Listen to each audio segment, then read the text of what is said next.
Given what most Americans believe, the next statement may be more shocking than any previous.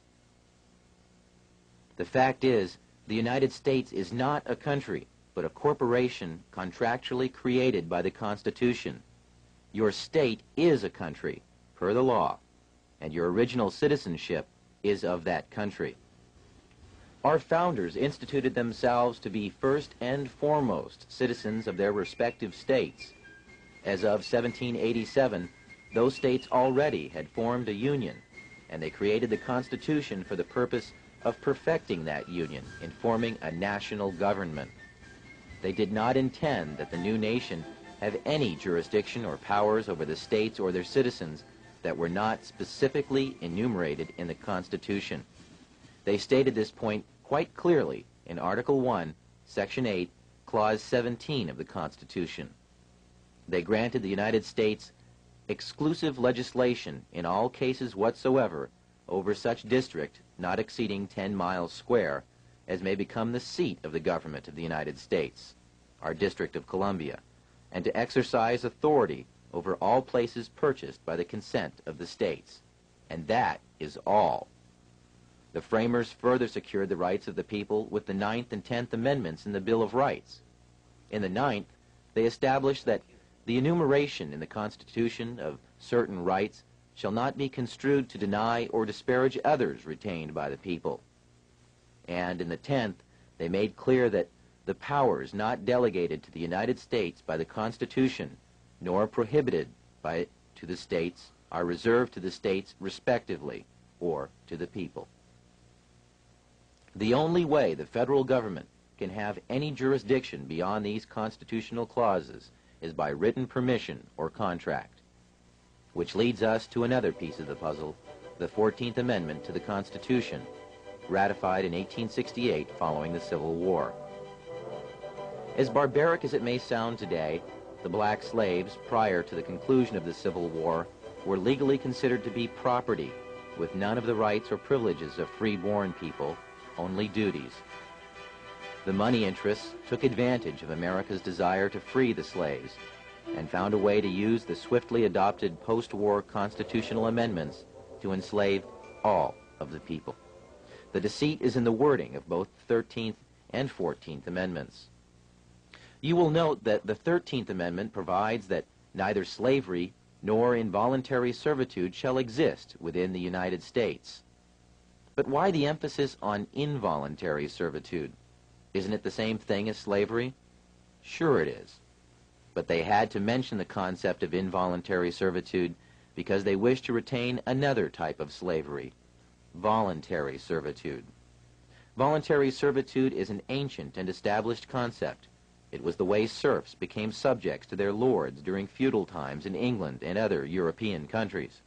It was a way for free men to earn a living at a time when all property was held by a select few, and thus anyone who wanted to farm and support their family had first to agree to be subject to a lord of the land.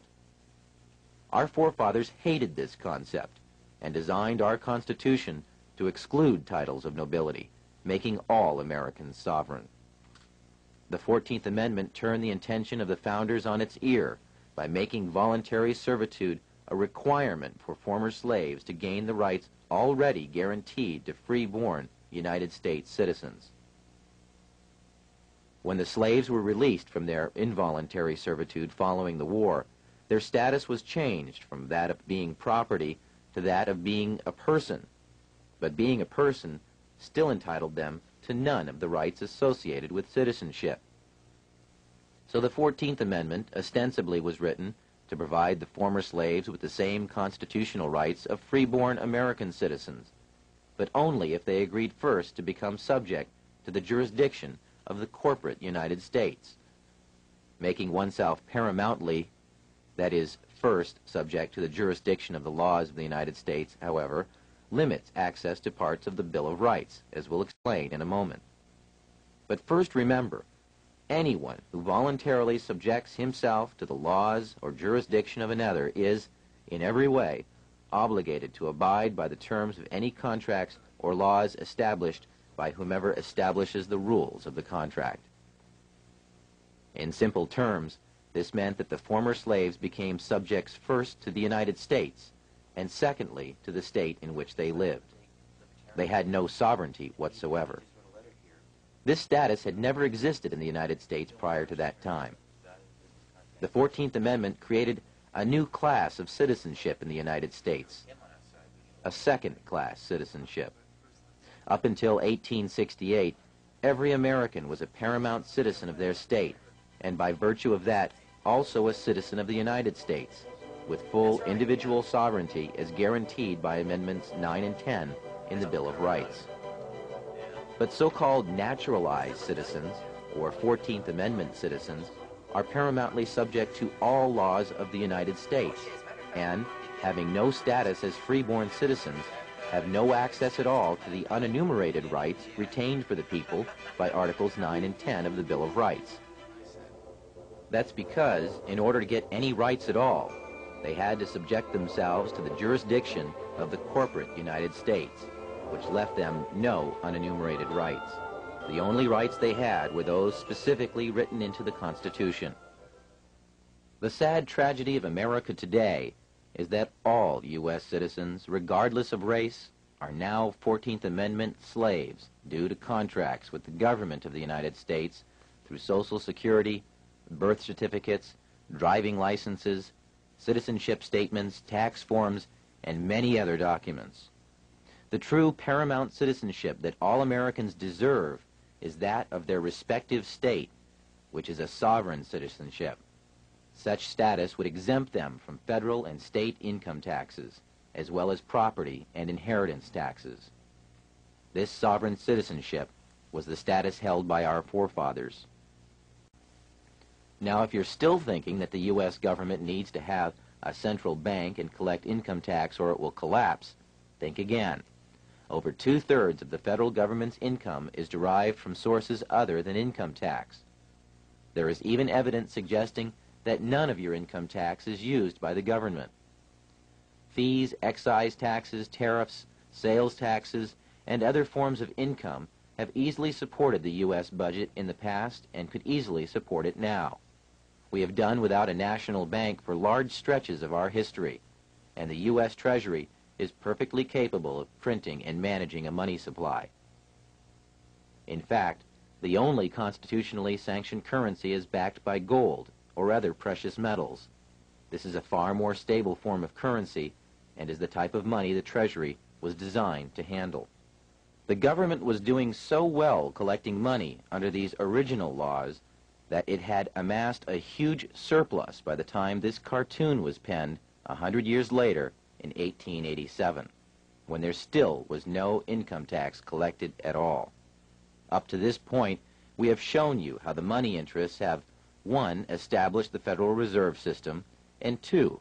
Exploited a second class of citizenship created by the 14th Amendment for other purposes. And we have mentioned a few names involved in the creation of the Fed. But there are other organizations working for our economic enslavement as well, along with other extremely rich and powerful international bankers. Those who support the Fed have created a global movement to centralize economic power in various puppet organizations that preach peace and stability through some variation of socialism, but act aggressively to draw nations into a web of foreign debt and servitude to their agenda. The United Nations, the World Monetary Fund, and the Council on Foreign Relations are all committed to an agenda of world domination through manipulation of economic power. The Council on Foreign Relations openly admits to being a private club, yet it is the primary recruiting post in both international banking and the federal government of the United States. Richard Nixon, Nelson Rockefeller, John Foster Dulles, Dean Rusk, Alger Hiss, Robert S. McNamara, and every president since FDR, with the exception of John Kennedy, have been members of this exclusive club where super financiers and your elected representatives can mix freely and plan the next step in the consolidation of power in a new world order.